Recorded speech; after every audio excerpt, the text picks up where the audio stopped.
Good afternoon. This play is a Christmas choral in prose, adopted by Ben Whitening, and we had an interview with Director Kit McKay, co-founder of Parallel 45, and actor-writer Ben Whitening, co-founder of Magic Mouth. They were discussing their new production of Charles Dickens and enjoy it. Abundance rejoices. What shall we put you down for? Nothing. You wish to remain anonymous. Of one scant young nose stooped down at Scrooge's keyhole to regale him with a Christmas carol. It rang out loudly, and so did every bell in the house. In the comprehensive ocean of my business. Hear me? My time is nearly gone. I'm here tonight to warn you that you yet have a chance and hope of escaping my fate, Ebenezer. You will be haunted by three spirits. I'm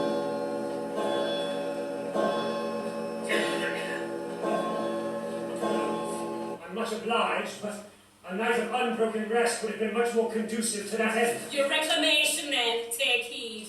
Rise and walk with you.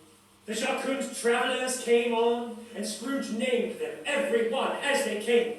He heard them give each other Merry Christmas, as they parted at crossroads and byways. I've come to bring you home, dear brother, forever and ever. Father is so much kinder than he used to be, but home is like heaven. He spoke so gently to me one night when I was going to bed that I wasn't afraid to ask him once more if you might come home, and he said yes. I can't bear it! Leave me! Take me home! Why? Haunt me no longer! Very few people seem to know it through the text of Charles Dickens, and the story itself is so rich, and it's such a great story that I think we adapted it to try and get all the caricature, the fluff out of the way, and just let this story stand on its own, because it really is great, and it lends itself so well to magic. What are some of the elements in the prose that is different than the traditional Christmas carol that most people have seen for the last 30 or 40 years? Well, I think, ironically, a lot of the Christmas carols you've seen lately have become more commercial and accessible, which is really, when you think about it, against everything Dickens was talking about and the kind of the point of Scrooge. And so by stripping that away and keeping it simple and just three actors telling the stories, playing all the parts, very few props, a little magic here and there, it's really kind of, I think it's an attempt to be as true to the text as possible. For me, actually, the story of Christmas Carol is what got me into theater. I remember I was trying to impress a girl in high school, and so I took her to the theater to see A Christmas Carol, and up to that point in time, Mickey Mouse was all I had to draw on. So I was expecting puppets and musical numbers and everything, but what it was just a bare stage with one Christmas wreath and four people that had the text down cold. And they just told the story. And like by the end, I was in tears, I was moved. I'd forgotten the girl's name, and it was just what got me to think maybe I should get into this and try theater. Wow. Kid, what was it like directing this show? It was wild. It was wild. What we did was we took the very basic essence of the Christmas Carol as written by Dickens, and my job was to make it a community event. So you'll see that this production is very much a party, and people are invited to take part in the play, to involve themselves with their imaginative contribution. Was that your idea? We collaborated on almost everything. I like that. Yeah. The idea is that if it's in a Christmas party, then no one is separate from the text, and thus they have a more intimate relationship with Scrooge's transformation. So you're the co-founder of Magic Mouth. Yes. In Chicago. Correct. Now, you're also acting in this play. Yes, I'm acting as well. We started Magic Mouth, Matthew Gutchick and I, in 2007 in Chicago, and our whole thing is we combine theater and magic. Because a lot of magic nowadays tends to have a lot of cheese. You go see a magician, he does an effect, tells a joke, does another effect, tells a joke, and does that until he runs out of effects or jokes. And there's no real through line, but magic is such a powerful narrative tool to tell a story, because I've always believed that like the closest we can come to a human's imagination is somewhere in between theater and magic, and that's why we started Magic Mouth. But acting, I majored in theater in college, and I've been doing that since 2006. Now, there's two other actors in this play, Kit. Go ahead and explain. Who are they, and what parts do they play? Well, I'll tell you. We have 3 actors in the play. One is Ben, and the other is his best friend in the entire world, Matt Gutchick, who I met through our studies at Yale. Co-founder as well. Co-founder of Magic Mouth. And then I brought in one of my best friends from Interlochen, Kate Dillingham. So we have a little bit of a foursome going on with our history and our friendships, and it's been a lot of fun. Very good. It's already been performed in Elk Rapids. And where does it go from here? Well, hopefully it goes on everywhere, but right now it's just in Traverse City. All right. What would you like to say about Parallel 45, the production company? Well, what we do is we take familiar stories that everybody knows and we present them in a new way. And I believe that The Christmas Carol is the perfect opportunity to look at a tale we all know very well and apply it to our own lives in this moment in time.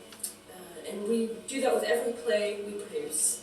But I think this one in particular is a telling, important tale for us. Does Magic Mouth and Parallel 45 have a history? It seems like you're both somewhat similar in production. A couple of years ago, and through Matt Gutchick, and we've been friends ever since. We'll probably do plays forever and ever. Fantastic. Yeah. Well, we better end this interview because you have to get on stage. Ben, thank you very much. Thank you. I'm looking forward to seeing this performance, and bravo to Magic Mouth and also Parallel 45. The world needs more production companies like you. Abundance rejoices. What shall we put you down for? Nothing. You wish to remain anonymous. No.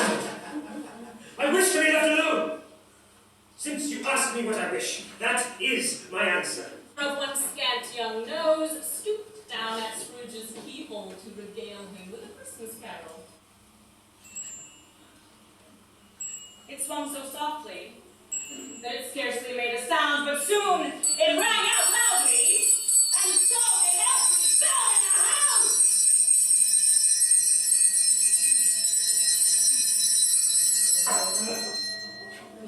Charity, mercy, benevolence were all my business.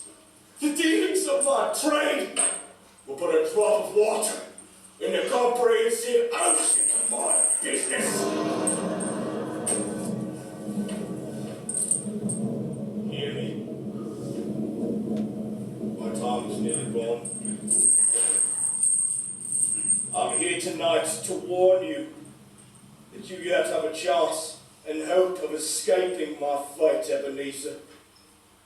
You will be haunted by 3 spirits. I'm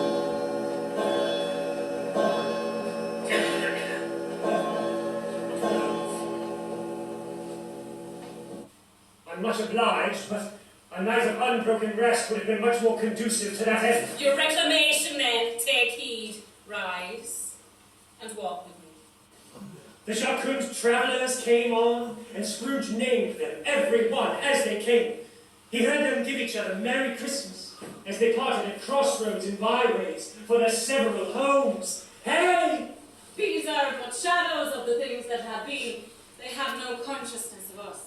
I've come to bring you home, dear brother, forever and ever. Father is so much kinder than he used to be at home. It's like heaven.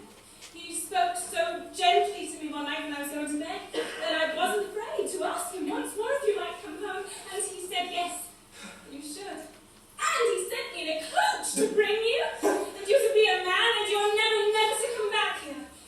But first we're to be together all the Christmas long, and we're to have the merriest time in the world.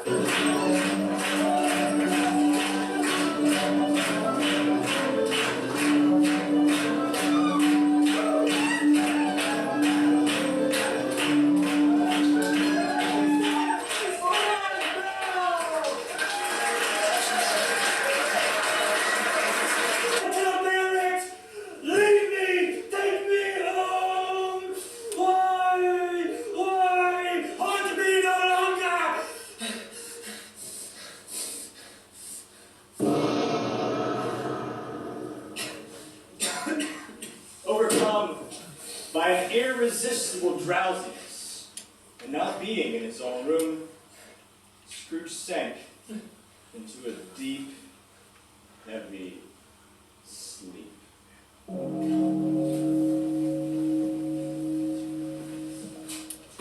Oh, never! Yes, I've never walked forth with the younger members of my family. Meaning, for I am very young. My elder brother's born in these later years. Oh! Good as gold! And better!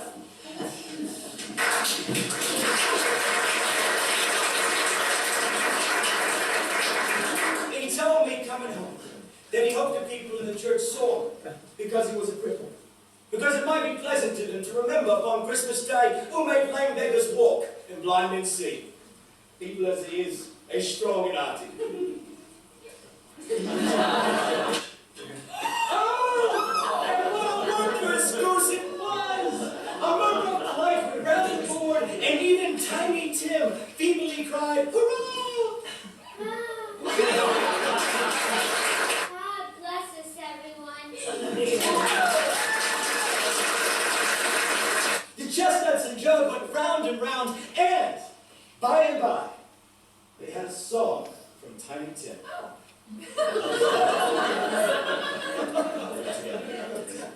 Jingle bells, jingle all the way. Oh, what fun it is to ride in one horse open sleigh. Comfortable with it. I'm sorry for him. I couldn't be angry with him if I tried. Look, who suffers by his ill whims? Himself, always. Here he takes it into his mind to dislike us. He won't come to dine with us, and what's the consequence? Merry Christmas and a Happy New Year to you wherever you are. He wouldn't take it from me, but he may have it every year nevertheless. Spirit, are they yours? They are man's. This boy is ignorance. This girl is want. Beware them both in all of their degree, but most of all, beware this boy. For on his brow I see that written which is doom, unless that writing be erased, denied.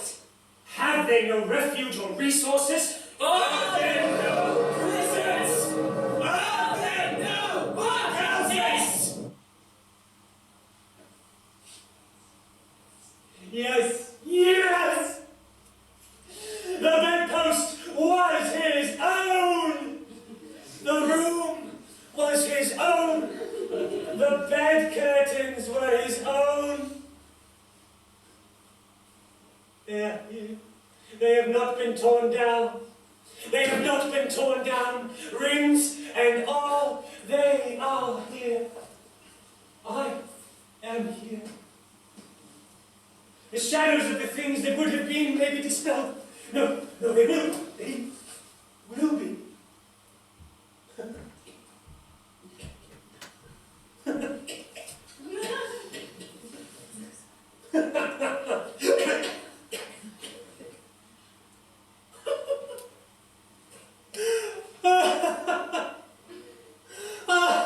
Are you serious? Oh, if you please. Yes, not a farthing less. A great many rat payments are included in it, I assure you.